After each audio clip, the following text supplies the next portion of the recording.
অগবঙ্গ তুমি আমাকে দিন প্রতিদিন এমনি ভাবে ভালোবেসে যাবে তো কোনদিন ভুলে যাবে না তো বন্ধু।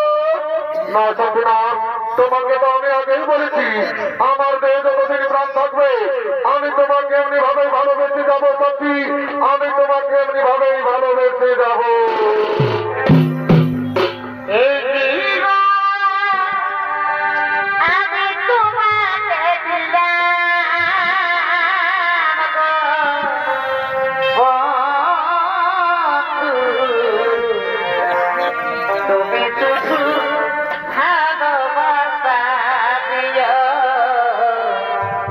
তুমি শুধু